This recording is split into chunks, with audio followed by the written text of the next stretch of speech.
Assalamualaikum warahmatullahi wabarakatuh. Welcome back to my YouTube channel di kelas mengajar ekonomika bersama saya. Oke, selamat datang semuanya di kelas mengajar bersama saya, Monika NPM 20210023, mahasiswa Pendidikan Ekonomi semester 4 di Universitas Muhammadiyah Metro. Nah, pada kesempatan kali ini kita akan membahas materi tentang perbedaan pertumbuhan dan pembangunan ekonomi. Materinya yaitu pengertian pertumbuhan dan pembangunan ekonomi dan juga perbedaannya. Langsung saja kita menuju ke materinya. Yang pertama ada pengertian pertumbuhan ekonomi, yang kedua pengertian pembangunan ekonomi, dan yang ketiga ada perbedaannya. Yang pertama, pengertian pertumbuhan ekonomi. Pertumbuhan ekonomi adalah perkembangan kegiatan dalam perekonomian yang menyebabkan barang atau jasa yang diproduksi dalam masyarakat bertambah atau meningkat dalam jangka panjang.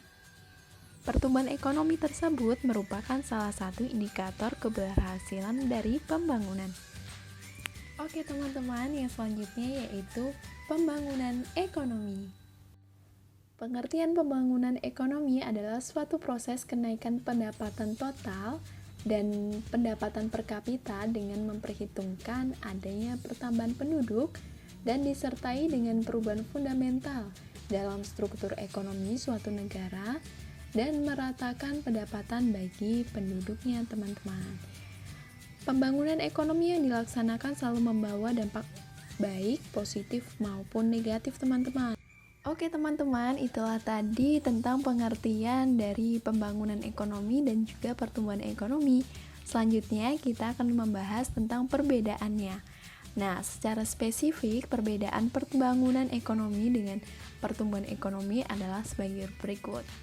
Yang pertama, di pembangunan ekonomi, kenaikan kualitas hasil produksi barang dan jasa.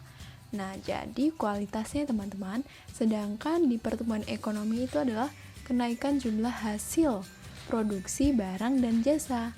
Yang kedua, adanya pembangunan ekonomi itu kenaikan jumlah GNP dari tahun ke tahun lebih besar pada presentasi kenaikan jumlah penduduknya. Sedangkan pertumbuhan ekonomi yaitu kenaikan jumlah GNP dari tahun ke tahun tidak memperhatikan apakah presentasi kenaikannya lebih besar atau lebih kecil daripada presentasi kenaikan jumlah penduduk. Jadi poinnya adalah naik atau tidaknya presentasi kenaikan jumlah penduduk ya teman-teman. Yang ketiga, pembangunan ekonomi yaitu kenaikan GNP disertai perubahan struktur ekonomi dan perkembangan iptek. Sedangkan pertumbuhan ekonomi adalah kenaikan GNP tidak disertai perubahan struktur ekonomi dan perkembangan iptek. Nah, yang keempat dari pembangunan ekonomi adalah kenaikan GNP disertai peningkatan kesejahteraan masyarakatnya dan juga pemerataan distribusi pendapatan. Sedangkan pada pertumbuhan ekonomi adalah kenaikan GNP tidak disertai peningkatan kesejahteraan dan pemerataan distribusi pendapatan. Selanjutnya yang kelima, di pembangunan ekonomi ini peningkatkannya kemakmuran. Sedangkan yang pertumbuhan ekonomi adalah peningkatan pendapatan nasional dan juga pendapatan per kapita. Nah, itulah tadi teman-teman tentang perbedaan dari pembangunan dan juga pertumbuhan ekonomi. Oke teman-teman, selesai sudah perjumpaan kita pada kesempatan kali ini. Semoga ilmu yang kita dapatkan bermanfaat. Akhir kata, wassalamualaikum warahmatullahi wabarakatuh. See you next time.